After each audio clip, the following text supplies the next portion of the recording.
Magandang araw sa inyong lahat. Ako nga pala si Meljon B. Cariaga.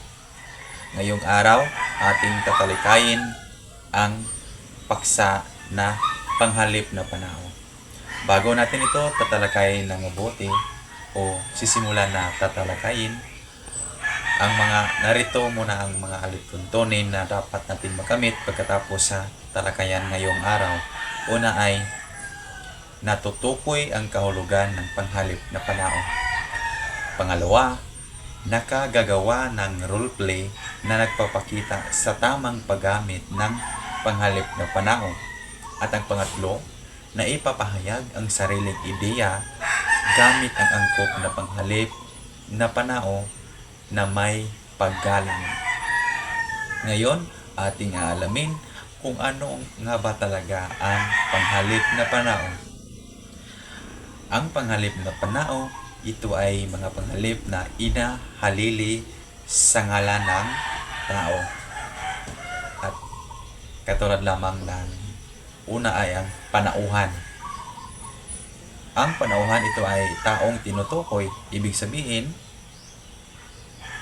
tama sila na nga, ito ay may unang panauhan. Kapag may unang panauhan, may tama si kadasali. Ito ay may ikalawang panauhan at ikatlong panauhan. At ang susunod ay ang kailanan.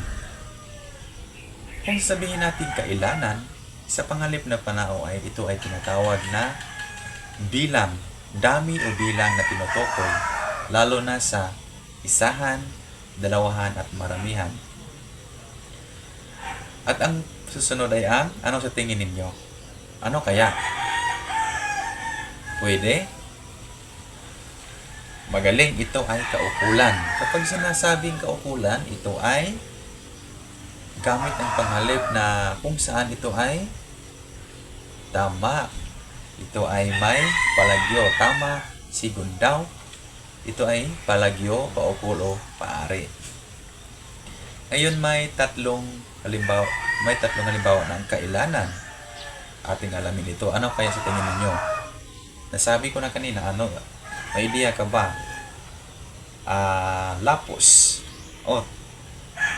Mahusay. Magbigay ka ng halimbawa. Lanaha. Tama.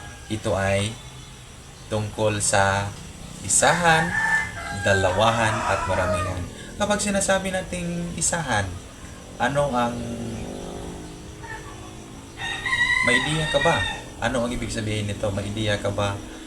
Akab.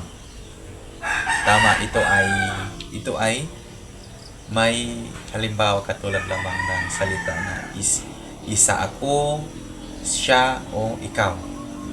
Kung sa kalikasan, ang maibigay nating halimbawa sa isahan, ito ay katulad lamang ng sa kalikasan na halimbawa, isa ako na matatakot kapag ako ay makakita ng ahas. Sa pangusap ay ang isahan doon ay ang isa ako na matatakot kapag makakita ng ahas. Isa ako na matatakot kapag makakita ng ahas. Sino ang makapagbigay ng ideya? Magbigay ka ng ideya. Yorong. Mahusay. Ang halimbawa ni Yorong ay, pwede mo bang ulitin ito? Dagunan. Mahusay. Tama. Ito ay, ang isa nito ay kadalasan nasa iyong sarili o sa ibang tao na nag-focus lang sa isahan na salita. Isang halimbawa naman katulad ng sa kalikasan rin ay maibigay natin halimbawa ay siya ay umakyat sa puno. Ang isahan doon ay siya at ang umakyat sa puno. Yan ang pangungusap ng halimbawa ng isahan. Pwede rin nating ikaw ay umakyat sa puno. Ganyan ang mga halimbawa sa isahan na isa sa mga halimbawa ng panghalip na panahon. At ang susunod na isa sa mga tatlong kailanan sa panghalip na panahon ay dalawahan. Ibig sabihin, dalawa.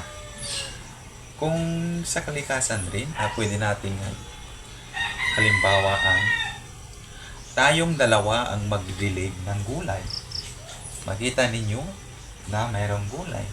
Ibig sabihin, ang gulay na ito ay tayo dalawa ang nagdidilig. Pwede nating sabihin na kayong dalawa ang nagdidilig ng gulay kahapon. Yan. Itindihan lang ba? Mabuti naman kung ganon.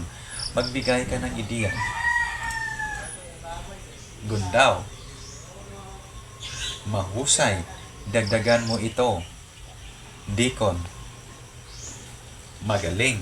Pwede rin itong parang isang tanong, ang dalawahan.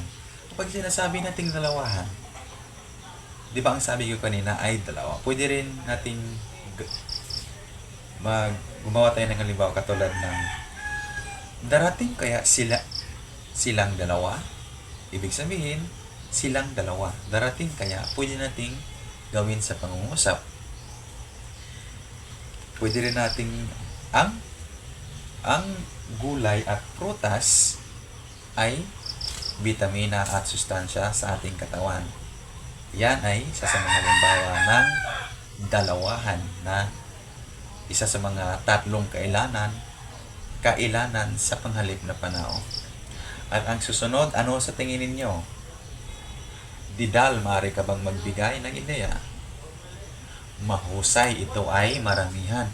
Kapag sinasabi nating maramihan, may ideya ka ba? Lana.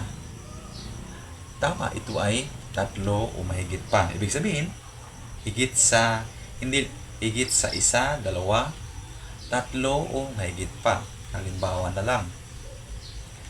Kapag sinasabi nating puno, isa lang na puno. Kapag sinasabing ang mga puno, ibig sabihin, maramihan. Ang mga puno ay nagbibigay ng malamig na hangin. Magbigay ka ng ideya. Nawanaw. Tama. Ano nga ba ang ibinigay ni Nawanaw? Ignacio? Tama, ito ay kadalasan na mangyari sa marami o mahigit. Pwede rin nating masasabi na si Marino, Marina, si Agnes, si Arnolfo ay pumunta sa sinihan at ako ang susunod. Ganyan. May binabanggit na maraming tauhan na higit sa tatlo o mahigit pa. Ibig sabihin maramihan. Hindi lang isa, dalawa, kundi marami.